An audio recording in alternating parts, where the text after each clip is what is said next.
Start your day the joyful way. It's your weekday morning talk show inviting you to start your day with a triple shot of good vibes. And now here's your host, the queen of joy herself, Jessica Dugas. Good Monday morning, everybody. Today is Monday, May 23rd, and the countdown is on. We have 1 week until my oldest turns 21, and that's all we're going to talk about today because I didn't bring my tissues in here. But we were talking with a couple friends over the weekend, and then I messaged my cousin, and we were talking about how my son wanted to do bartending at some point, and my cousin's done bartending, and she said,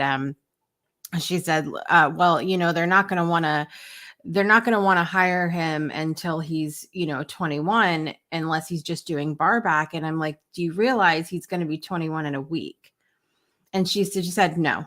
She just said no. Like there was no. She said no. Like it's just not happening.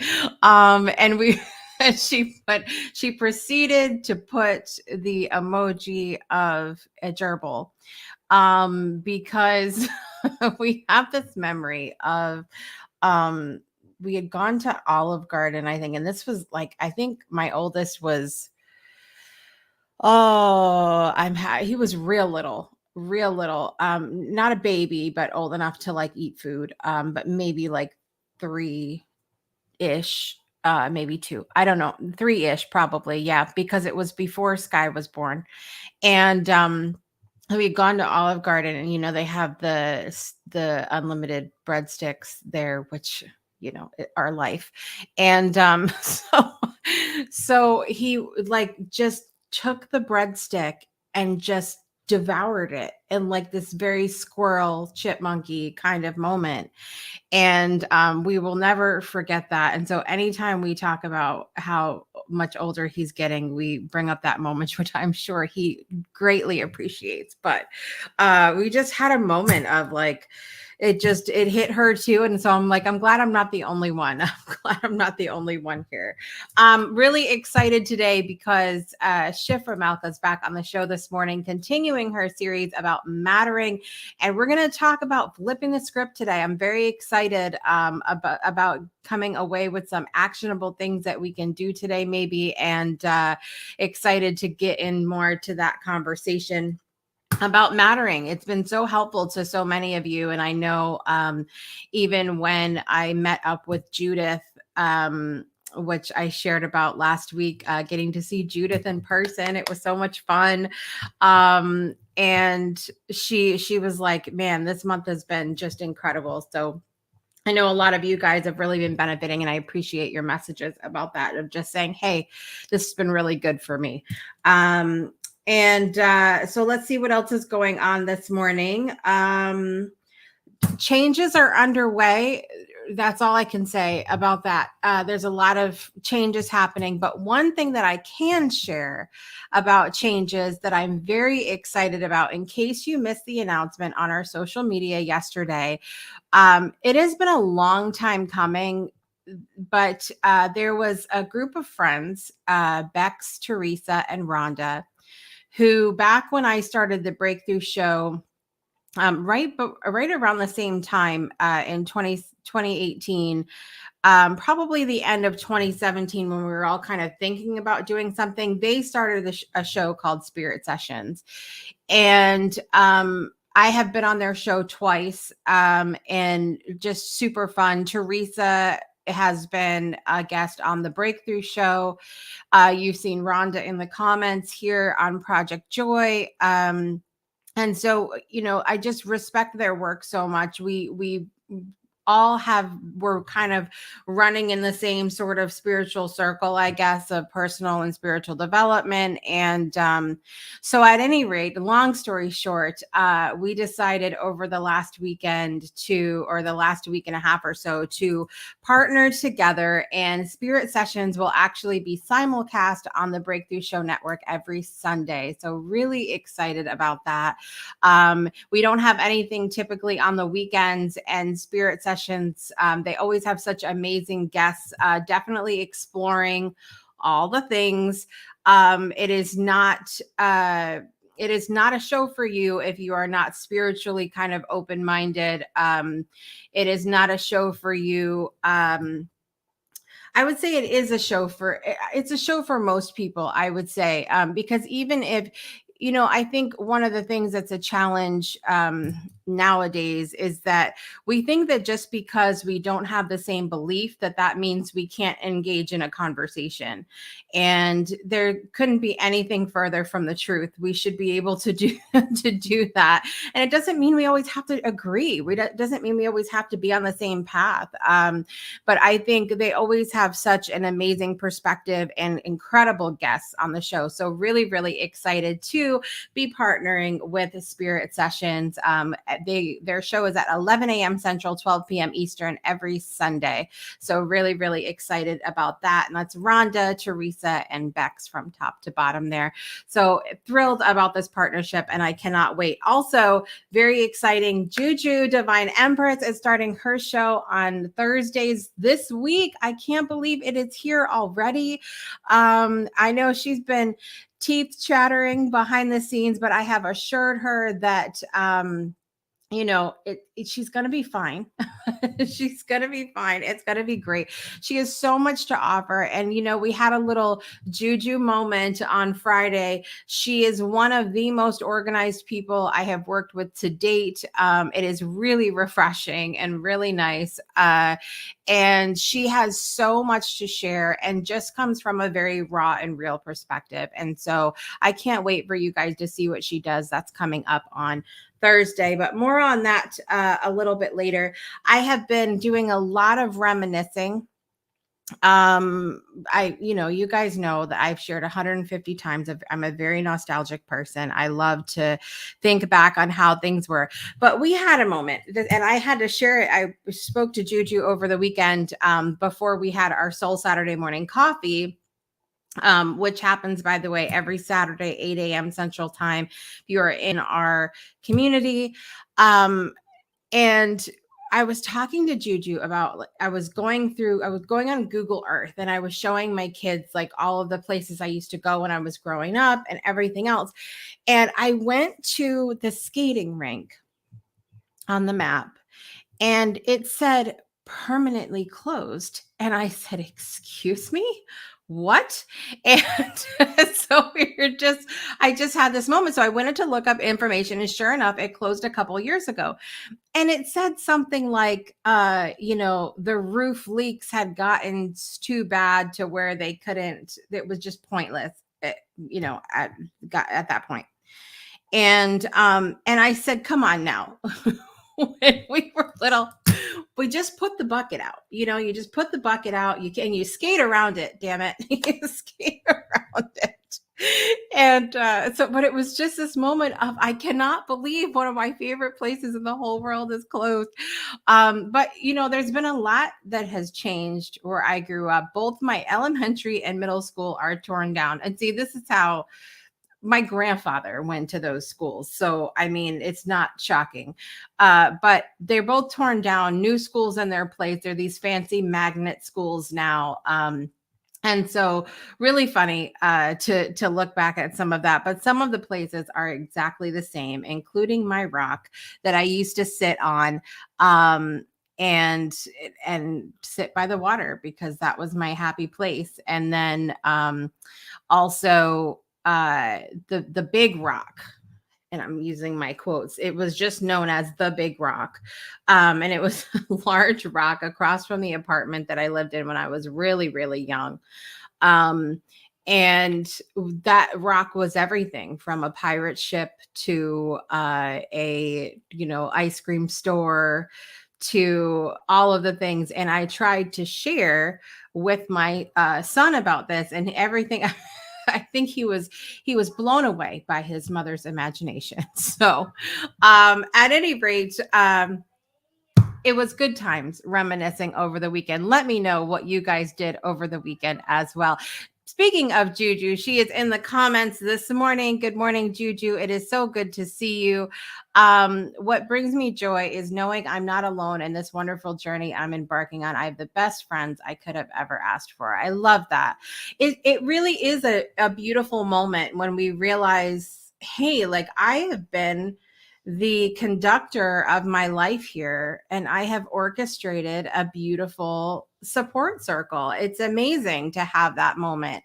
um it can be challenging, I think, sometimes, and I think Juju and you and I have talked about this before, and I mentioned this when I went to go visit Judith while she was here in town, that it's been challenging for me because I love being in the yummy energy of other people. I love being like close by and hugs and all of those things.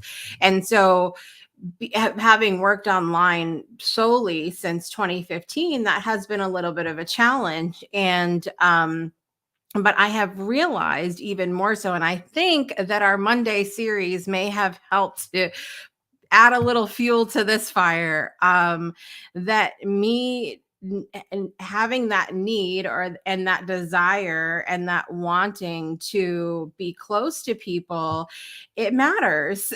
And so I'm excited for what's to come. That's all I can say about that. Yes, I can't wait for you to meet Rhonda, Bex, and Teresa as well. I know no more roller skating. My feelings are hurt. My feelings are hurt. The bowling alley is still open. The pool hall is still open. There's a bunch of things that are still there. My favorite library in the world is still open. And I actually think that my favorite librarian still works there, from when I was a wee thing. But so I'm excited about that stuff as well. But yeah, the other thing, I'm upset about the roller skating. I'm upset.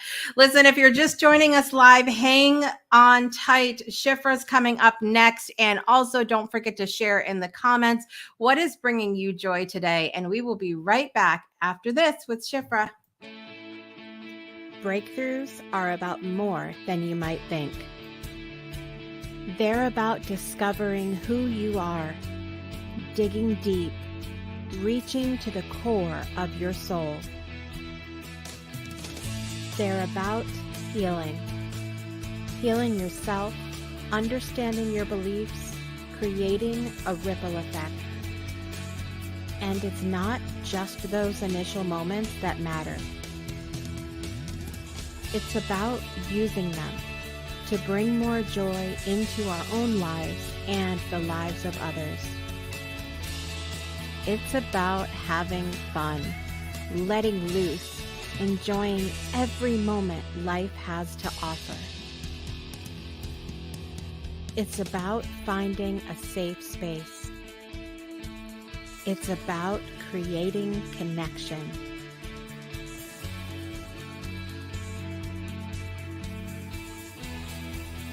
Join us each and every day for exclusive programming, special events, and a community to call home,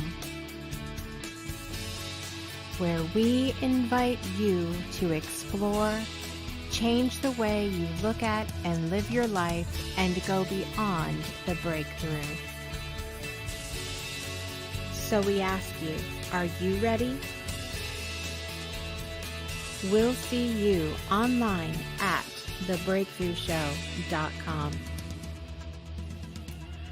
Welcome back to Project Joy Live. Today is Monday, May 23rd, 2022. And because it's May and Monday and you matter, Shifra Malka is back today to continue her series on mattering. And I'm excited about this particular topic. So let's get her back. The author of Dare to Matter. Let's welcome Shifra back.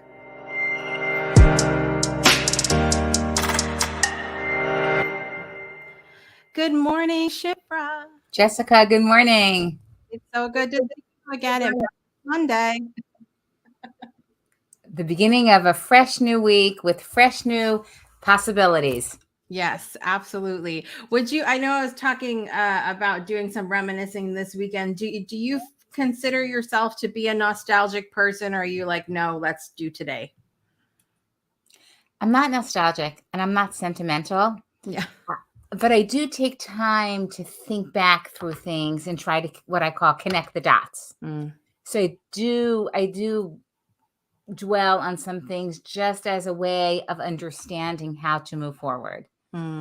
I love that. I mean, that's a great, I think, skill to have as well, because sometimes we can look back and just go, that just happened, and not really apply it to today. Yeah. No, nothing just happens in my life. I really use it to really look at things and patterns, and also I use it to go back and relish moments that I were so celebratory, and I just do it again and again. I like relive and relish the goodness of a moment that I can recall. I really like to do that a lot. Yeah. Yeah. And I think that's probably why, maybe, well, part of the reason why I think I'm a very nostalgic person, because I had a lot of those moments, and I, as challenging as things have been in adulthood, I'm always like, let's just relive that. Let's keep doing that again. Yeah. Yeah. Why I not? love that. Juju's welcoming you back this morning. Thank you. Glad to have you here again today. So let's do a quick, obviously, for anybody that's just tuning in to this series now, we've been talking about mattering. And I would love to give everybody just a brief recap of what we've been talking about, why mattering matters on a Monday in May. Mattering matters on any day in any month. But because of that M and all of that, it particularly matters. Yes. So we talked about how we mattering affects the way we feel that we matter, or how we matter and to whom we matter, affects how we step into our lives on any given day. And we talked about that our choices show us what matters to us. It shows others what matters to us. And it helps us to build, by making the choices, the little choices that add up, that makes us, that creates a life that matters to us. And we talked last week about things that get in the way of our mattering, people and circumstances and other things that actually obstruct our sense of mattering. And we talked about shame, and we talked about other kinds of emotional idols. I had said that if we don't learn to smash them and neutralize them, they will destroy us. They'll destroy our capacity for joy, which is a God-given right. We all have that capacity to extract joy from just about any circumstance. Even if they're difficult and we wouldn't have chosen them. But if we were chosen for them for a particular time, for whatever reason, we have the capacity to build joy around it. I love how you said we may not have chose them, but we're chosen for them. I think that's a great way to flip that mindset a little bit when it comes to our challenging circumstances, because that's what we talk about, daily from the very beginning of Project Joy in 2020. The concept has been is that life doesn't always hand us the joy on a silver platter and like, here you go, just go have a nice life, and if we're not given it outright, we need to look for it, and if we can't find it, we need to create it. And so we have that power to create that kind of life that we want, and to see things differently if we choose to do that. By the way, even if I don't want to interrupt your flow of thought. So Yep, go ahead. Hang on to that thought. Even if we are given every circumstance on a silver platter, that's an illusion that we matter, because the mattering is on the inside. It's the internal landscape. So even if we had every circumstance given to us, chosen for us, we would still have to do the work of creating our mattering. Right. I don't think people realize that, how deep that runs. Yeah, I think it's really important. I mean, even looking from an outside, obviously, I will preface this by saying we never know what somebody's life is actually like. We never know what they're going through, whatever. But, we can look into some lives and go, why are they so miserable? They have this, they have this, they have this, they have this. And maybe they're not connected to that, that sense of mattering, and like you're talking about finding the joy. Amanda said, joy is created, mattering is taught. How do you feel about that statement? Mattering is taught. I would ask her to, I would ask, is it Natalie? Did you say Amanda? Amanda. Yeah, I would ask Amanda what she means by that at some point, because I'd like to hear what she is connecting to around that thought, that mattering is taught. I think mattering, just briefly, I think mattering is it's not bought, it's wrought. Meaning that I don't think that somebody can teach you how to matter. I think it's something we do step by step. People can teach us, I would say it the reverse almost. People can teach us how not to matter. And yes, maybe there is a point that we can celebrate somebody else. And in that, we are sending messages of mattering. So to that extent, it can be taught. Yeah, and she said I think she was referring to not, you're not born knowing a lot of these things. Yes. Well, yeah, we did say that. We said mattering doesn't happen all at once. It happens in bits and pieces as we make choices throughout our life. So that is true. Yeah, absolutely. So we're going to talk today. Our topic is how to rewrite the first script of non-mattering and leveraging it as an asset. So let's talk first about non-mattering, because we talked a little bit about last week, like you said, the things that get in the way of our mattering. So I want to kind of recap a little bit of that, but talk about what does it mean to you, I guess, to not matter? I just want to dive a little bit into that not mattering before we talk about flipping it. So what does not mattering feel like? And I laid that out in the book, what it was to be a young child caught in the crossfire of some circumstances that were hard. I had an eating disorder. I was slow to understand my work. The way I thought was different than the people who were raising me. So I was set up for these non-mattering messages. And I think I recounted how most deeply at its core, I was compared to this personality disordered Aunt Rosalie, and whose life just didn't seem to matter. And if in my own mind, the way it distilled is if I am like her and her life doesn't matter, then my life isn't going to matter. And my life has been lived really in conscious pushback to that message. So that's one thing. When we are living in pushback against something, we're going to leverage something that we may not have been called to or have had access to in a similar way. So that's the non-mattering message means in one sentence, don't be who you are. Don't be who you are. And it gets a little worse than that. Who do you think you are? Now you can see how, and I would like to just read this quote from the book, from Dare to Matter.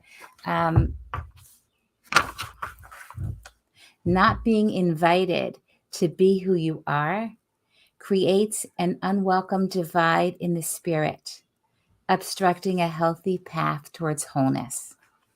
So basically, one becomes disconnected from inside, and it's very hard to live disconnected and fragmented. So we talked about a few segments ago, we talked about, people who want a particular position or a particular anything. And in and of itself, that's fine, as long as it's connected and growing out of something authentic. If we're looking to that external circumstance and reality to connect us internally, it doesn't work like that. Okay, so that's why we can look, what you said, we can look around and see a person perhaps who has everything in the external fabric of their lives, but they're very bankrupt inside.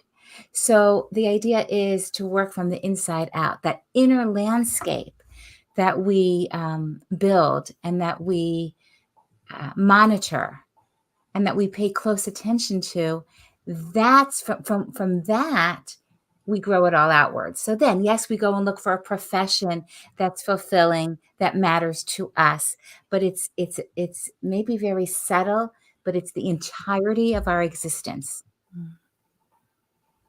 I love that. I love that. You have such a beautiful way of putting things that paints a picture for me of what these things are supposed to mean, and I appreciate that. When you talk about we're talking about how to rewrite the first script of non-mattering. What do you mean by a script of non-mattering? So the script often is what other people tell us. I'll give you an example. When I started to write this book, Dare to Matter, there was a distant relative that said to me, "What's so important about your life that you would write a memoir?" Now that's a pretty devaluing statement. Would you agree, Jessica? Yep. Did you see my eyes there? Did you see Yeah. So, however, what this person didn't know is that they were dealing with a person who was used to not mattering. I was used to those messages. So she couldn't have lit a hotter fire under my fingers to go and actually do it. Like if I had any doubt about doing it, I was like, of course I'm going to do that, because that was that pushback.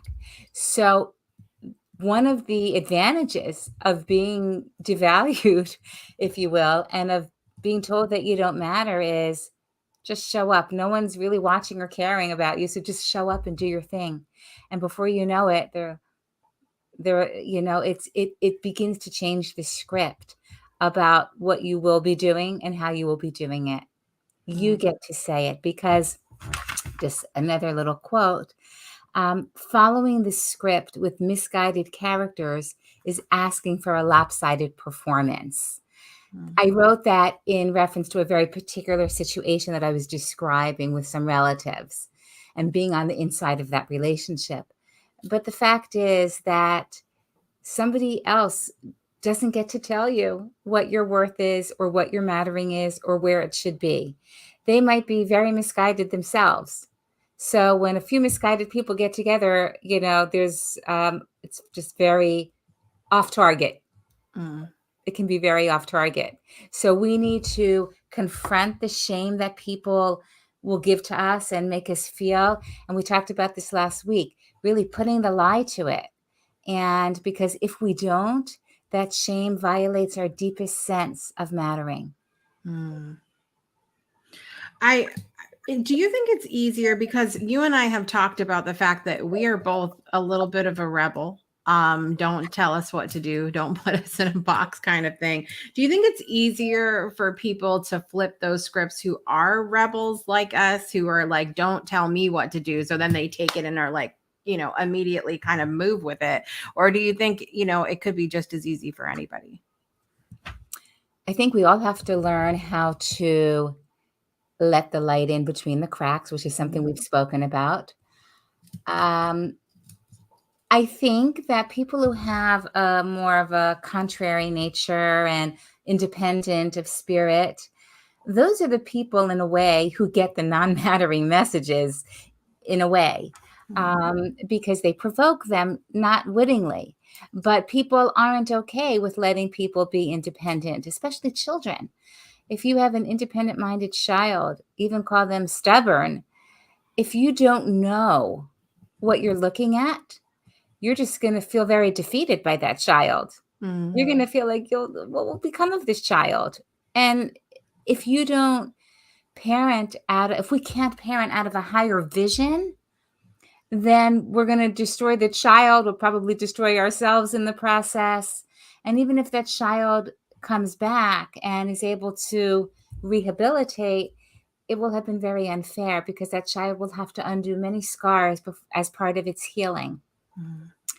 So to answer your question, I think everybody encounters this to some degree at some point. And maybe the people who are more, who can handle that by nature, but it's still, even for a person like me who does have this, call it contrary nature, but I'm sensitive, and with a sensitive nature, Right. it doesn't just roll off, and it makes its mark in a very deep way, evidently. Mm. Yeah.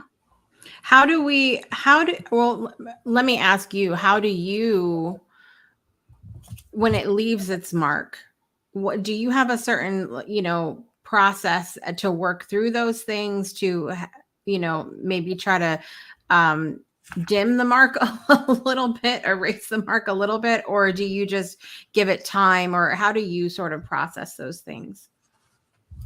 Yeah, this book really is the processing of all of that. And so, yes, there are certain key things that I'll continue to do in my life. The first thing is prepare to fall. It's okay to fall, and failure is an option. Giving up isn't. My spin teacher taught me that. So we can.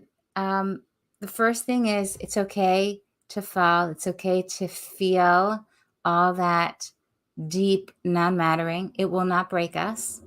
We will use it. And the first one of there are a few different things in no particular order. First of all, learn to envision, have vision around something. I would like to read you something about that. Right. So to restore our vision around ourselves and around our children.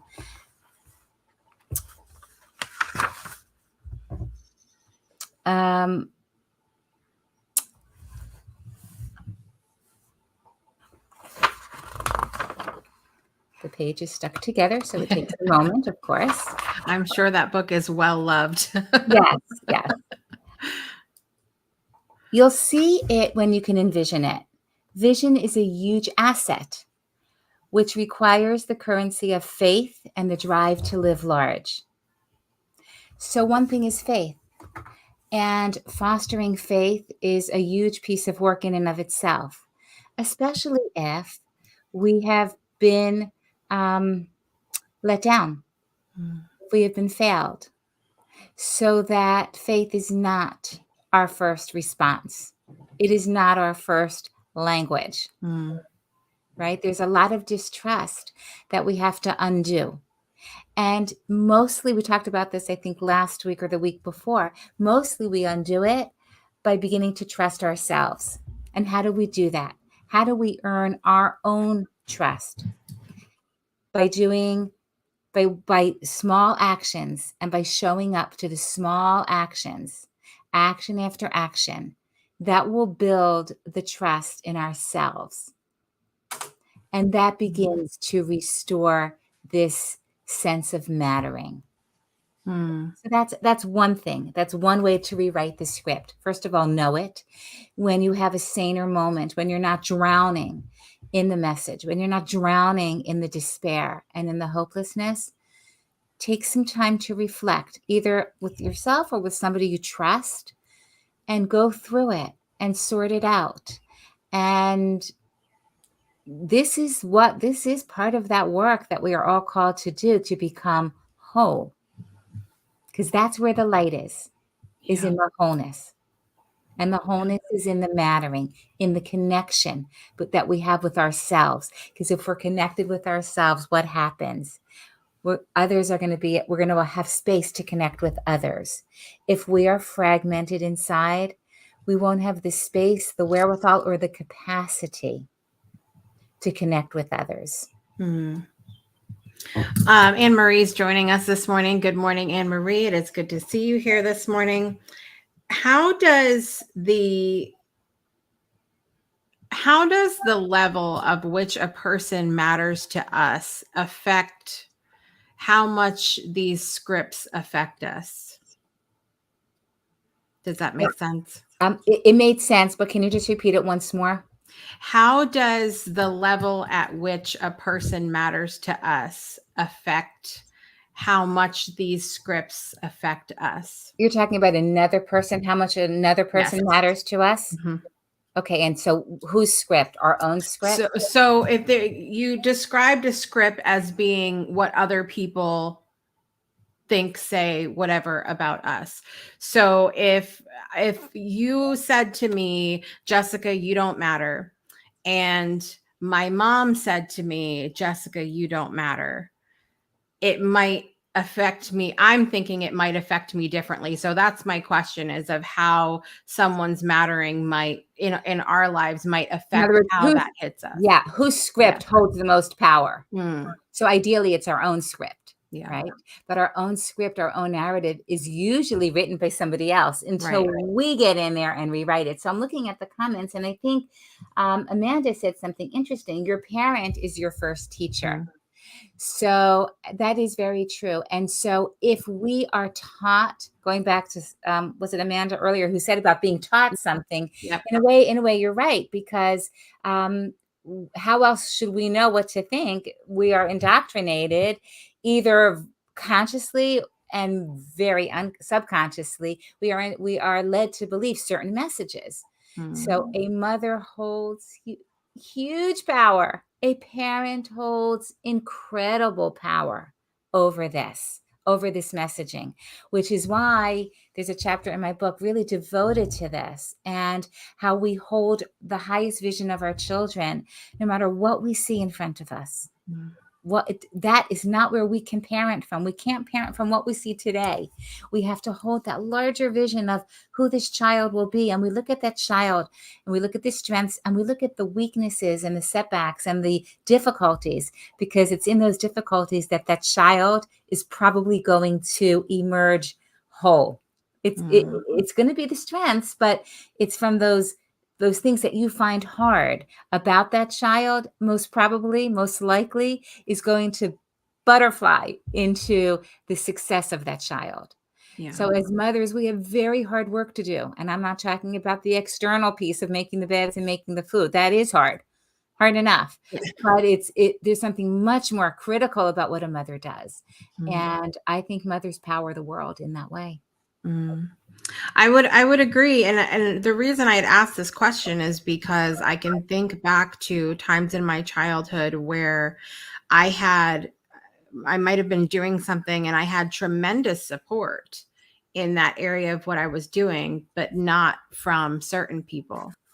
And that would, and I, in the moment, think to myself, God, you had all the support. Why were you not grateful? Why were you not, feeling that support? And I think that level of how much a person matters to us and how much we want to matter to that person, it might be like, is that a thing where that you've experienced, or other people that you've worked with have experienced, to where that the mattering is very uneven? Like we see it, to use a very loose example, we see it with celebrity, that like we might, I don't know who a celebrity might matter a lot to us, but they don't even know us.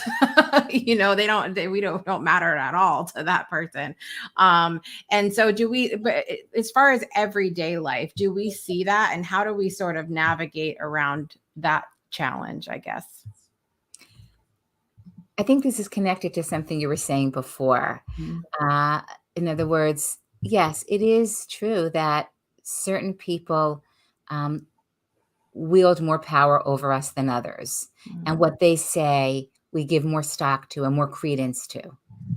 So when we're young, it's our parents. Then in school, it might be our teachers, and it's our friends, it's our society, all the messages that tell us, right? So that's what we talked about before. This is a piece of the answer. It's not the whole of it.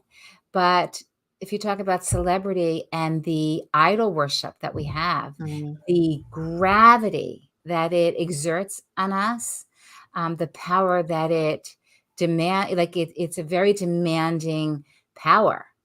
And we do have to really work on smashing it and breaking it, because it has a hold on us. And it somehow does matter to us, because we spoke about this also last week. What the eye can behold, right? What we see with our eyes as humans, we are wired to see and take in with our eyes and assess and assign worth. Mm. But if we're living with mattering, if we're living with something as inner landscape as that, then we are doing it differently. Then we are using the I, the entirety of ourselves, to look at something and reassign worth, to redefine currencies. We touched upon this last week. How do we define beauty? How do we define wealth? And in the book, we go through this. We can redefine things. Now, some people are not as tainted by what their eyes take in. For whatever reason, they're already on a more spiritual track. They're already more connected to the soul values, to what their spirit takes in, rather than just their eyes. But we live with Western values. We are Americans.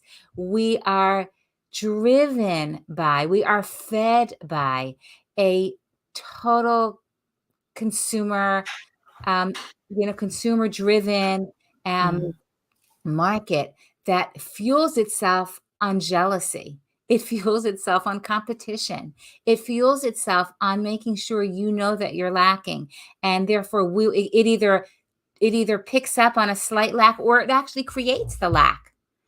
So we have a very tough fight ahead of us as human beings who want to live with meaning, who want to live with purpose.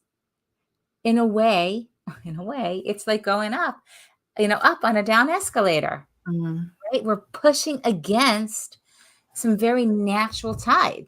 Yeah. But that's what our soul is for.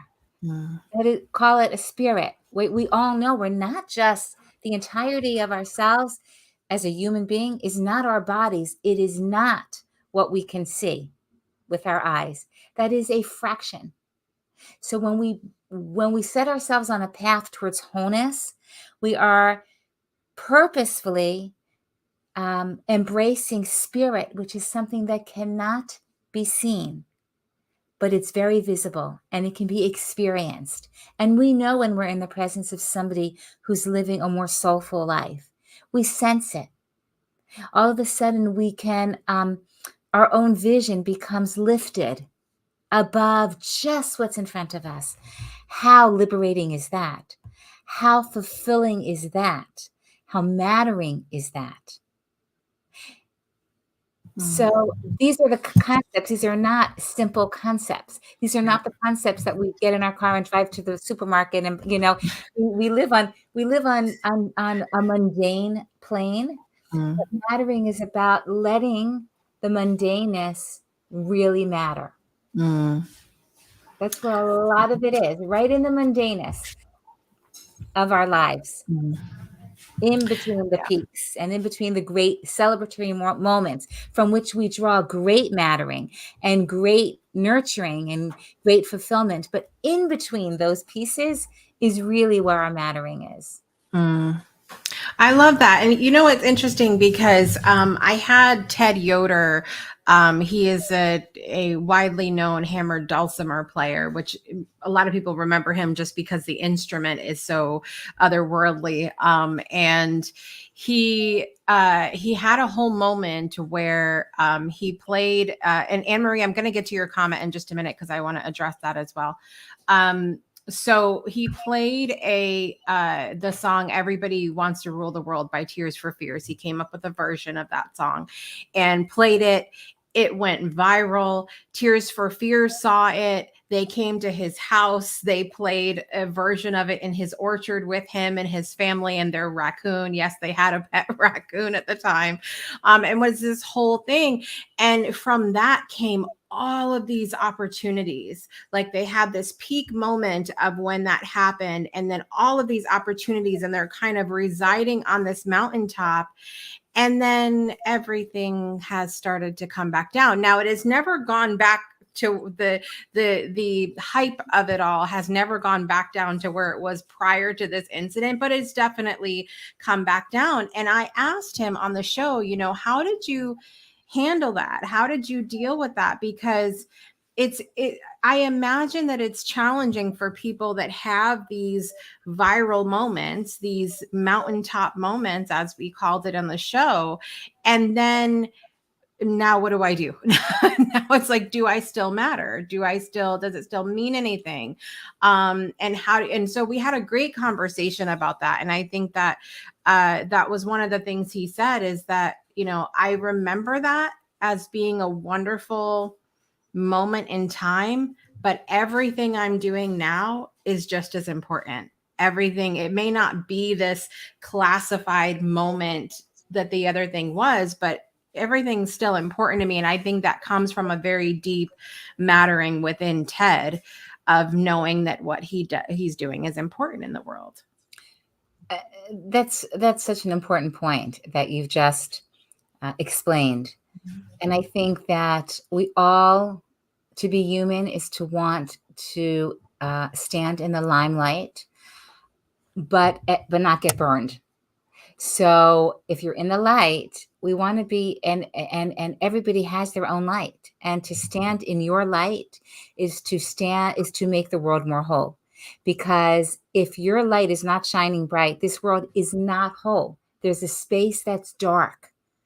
You must find your light and go with it. Our world depends on that, because the world is not just made up of one or two people. That's not how God did it. He put a lot of people here, which means that everyone has their his or her unique space that has to be built. And if it's not built, it's empty.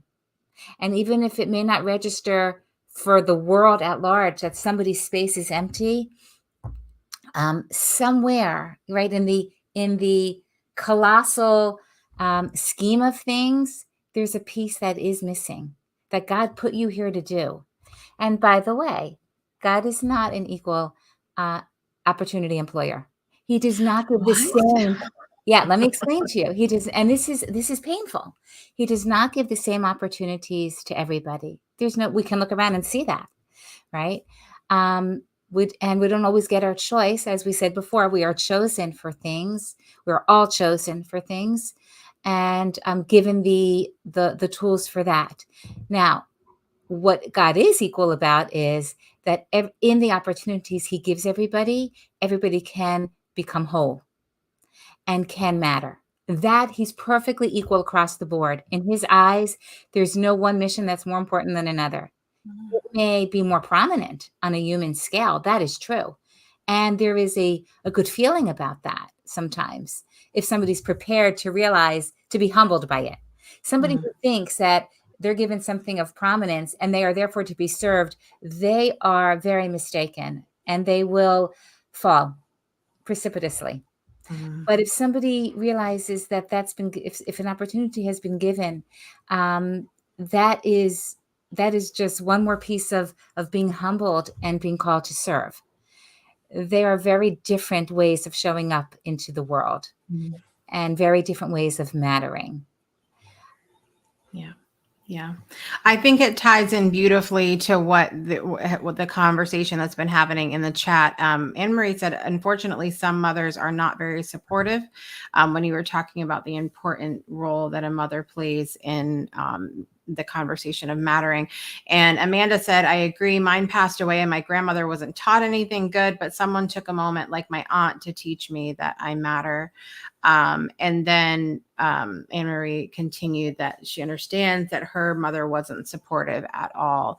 And so it speaks a little bit to that concept that you're talking about of not being equal opportunity, but that we still something can still happen from those situations, right? Yeah, if we had mothering or any messaging from somebody close to us, especially in our formative years, we are going to have to undo that damage.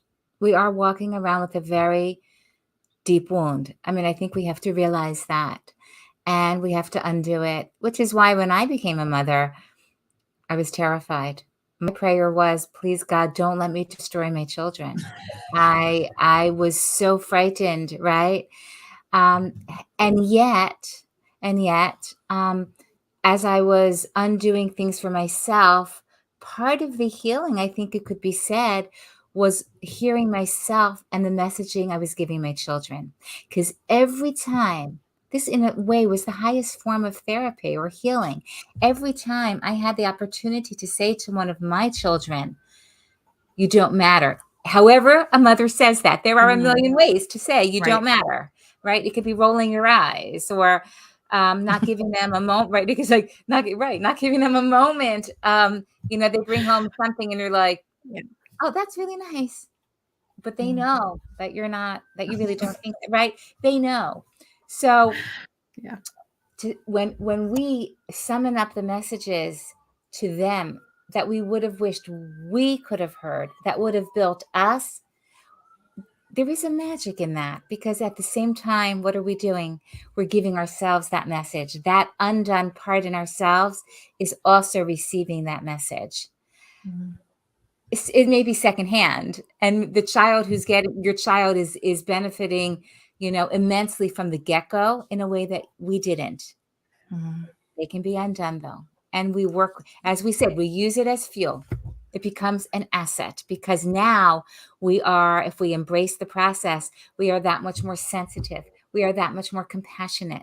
We are that much more patient, and we have that much more vision. These are all things that are currencies, that are great gifts. We just don't monetize them. Maybe we do, maybe we don't. But if the monetary value of something is its some value, we have a little reassessing to do. And that is also very hard work, by the way. Yeah. I think it's all hard work, and we don't give ourselves often enough credit for the work that we need to do to undo a lot of this stuff. For sure. We are coming to, I wish we had another 3 hours to dive. This is a deep one today, you guys. And I know that you've been getting a lot out of this. We're going to take a really quick break. We're just going to listen to our For Love poem in Farsi this morning. And we'll be right back with some final thoughts with Shifra, as well as our birthdays today. So don't go anywhere. We'll be right back.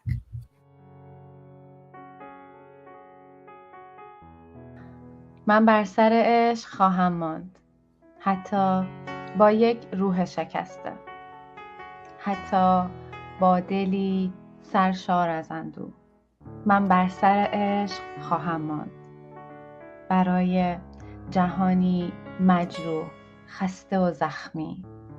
نه فقط همین سرزمین کوچک من که در آن ایمنم، که در آن شادم، اما دنیای ما، همه جا، همه روز.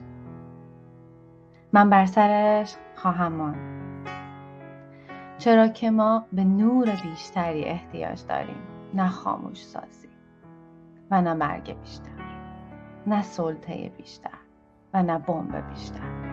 من بر سر عشق خواهم ماند تا فرزندانمان ایمن باشند، تا دوستانمان پناه داشته باشند،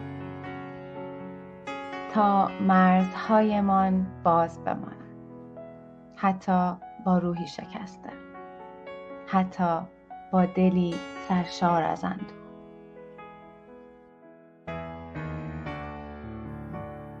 Welcome back to Project Joy Live. I'm your host, Jessica Dugas, and I'm here with Shifra today. And as Anne-Marie said, we opened a giant can of worms this morning with our conversation. I have to give a little love to our audience of the show, because you guys always are so vulnerable and always ready to share and chime in on whatever conversations we're talking about. And I just want to say how much I appreciate you and how much I recognize the courage that takes in front of everybody, because we know it's not just the few of us that are up at the crack of dawn to watch the live show. There's a lot of people that watch these on the replay, and you guys, you take one for the team when you share about your own lives and jump in. What final thoughts would you like to share with us about this topic this morning, Shifra? This is tough stuff, and that's why it's a very deep wound, and there's a lot connected to it. And if we don't heal it, it's going to stop us.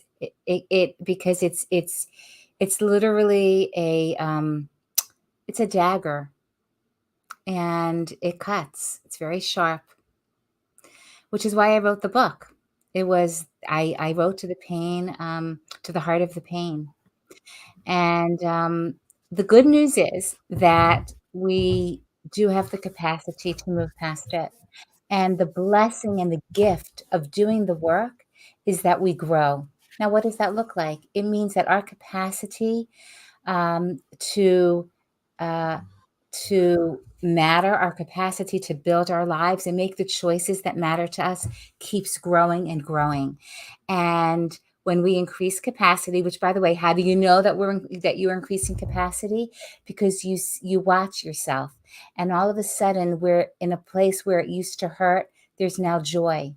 Or in a place where you didn't used to matter, all of a sudden you're realizing something new, something nice, something novel, which is that you're beginning to feel joy, recovering that, discovering that. And you begin to step into spaces that before you were held back. So the point of doing this work is that we build capacity. And the point of building capacity is that we can then prepare to receive more blessing because we can hold it. We can hold it. That's the point. We can hold more blessing when we create the spaces for it to come into our lives. I love that. Just be that vessel, be the open to receive. I love that so much. Anne Marie said, I have learned to be an open book. I will always tell it how it is or was from my perspective. And I appreciate that, Anne Marie. I appreciate you're always open here. And Anne Marie and I write books back and forth to each other about different topics that we've talked about here. So I love that as well. This is beautiful. You want to remind everybody, I've got your website down the bottom there, shiframalka.com, but remind everybody about your book and where they can find you and all of that good stuff. Oh, okay. So was that I thought invitation. Okay. Go ahead. Sure, thank you. Yeah. See, well, you matter, Shifra. I would have missed it. DareToMatter.org or ShifraMalka.com. They all go to the same place. You can get a snippet of the audiobook because it's an audio as well. And it's also an ebook, and you'll be able to just sample it a little bit and see the book trailer, 180 seconds of why I did this. And I think that's it. Yeah. Thank you. Absolutely. It matters where they can find this book, Shifra. Okay. Absolutely. Well, I am very excited, you guys, because we have a busy week on the Breakthrough Show Network. Obviously, we continue with our May series throughout the rest of this month. I'm very, I don't know, Shifra, I'm a little bit sad that next week is our last week. I can't believe it. But we continue this week. We have a little bit of a pattern interrupt coming up tomorrow. We'll actually be joined by Sharon Saraga Walters, who will be talking to us about gratitude. Laura is on retreat, so she will be back next week. But this is going to be a much needed detour into gratitude, which we're really excited about. Coming up tomorrow, we have the makeup episode of Money Matters with Carol. She's feeling much better, and her special guest is actually going to be Freedom Starts Now host Karen Timer. So be sure to tune in for that. Wednesday night, 6 p.m. Central Time, we have an all-new episode of Divine DNA with the Jacksons. Dive deep into your relationships. And I know that the Jacksons just had an anniversary, so they're going to be talking anniversaries on this episode. And drum roll, please, Juju's brand new show is premiering at 11 a.m. Central Time on Thursday. And speaking of Amanda, I hear from a little birdie that she is going to be a guest. So we're really excited about that. Coming up again, 11 a.m. on Thursday, 6 p.m. We have Throwback Thursday night. We're diving into music, so get ready for that. And Friday, we are going to Barbados. Pack your bathing suit. We're going for a swim. I'm very excited to have Michelle Marquise on the show. She is a fireball, you guys. You're not going to want to miss it. It's going to be amazing. Really quickly, do you have anybody that has a birthday today, Shifra? Anything that you're in particular you're celebrating? Not today, but last Monday, I was thinking it's my cousin's birthday, Sharon Ellis in Richmond, and it was. So We that's will include Sharon today. yes. Okay. Very good. In the celebrity world, James Charles has a birthday today. He's a makeup artist, has had a little bit of controversy lately, but such is life, apparently, in the celebrity world these days. Jewel's birthday is today. One of my favorite singers of all time. Love Jewel. Also, comedian and actor Drew Carey's birthday is today. We also have Ken Jennings. Do you guys remember him that was on Jeopardy? He had one of the longest runs on Jeopardy ever, and he was amazing, just so smart. And actress Joan Collins, you might remember her, or maybe not, maybe you're too young. She was on Dynasty back in the day. Joan Collins' birthday is today. The celebrities in my life, let's see who has a birthday today. Nicole Henderson, Raj Sharma, both have birthdays today, so wishing you both a happy birthday as well. All right, let's sing our birthday song, and I will sing today, and here we go. Here we go. We need the drum roll first. Happy birthday to you. Happy birthday to you. Happy birthday, dear James Charles, Jewel, Drew Carey, Ken Jennings, Joan Collins, Nicole Henderson, Raj Sharma, and Shifra's cousin Sharon. Happy birthday to you. Yes. Wishing you all an amazing birthday. Hope you enjoyed your time. And I say just keep celebrating throughout the rest of the month, because that's what we like to do here. Shifra, thank you so much for joining us again this morning. I'm sad it's our last week next week, but I think this has been a beautiful series, and I'm so thankful for you having spent this time with us over the last month. And I'm grateful to you, Jessica, for letting me. Thank you. Absolutely. Absolutely. All right, you guys, we are going to end it for the day. I want to thank you all for watching or listening wherever you are in the world today. I'm your host, Jessica Dugas, and I want to remind you to make joy a priority in your life today and every day. We'll see you next time. Bye, everybody. You've been tuned in to Project Joy Live with Jessica Dugas, your weekday morning talk show, inviting you to start your day with a triple shot of good vibes only on the Breakthrough Show Network. Binge all past episodes of Project Joy at projectjoypodcast.com. Until next time, help us spread the joy by sharing this episode, and we'll see you soon.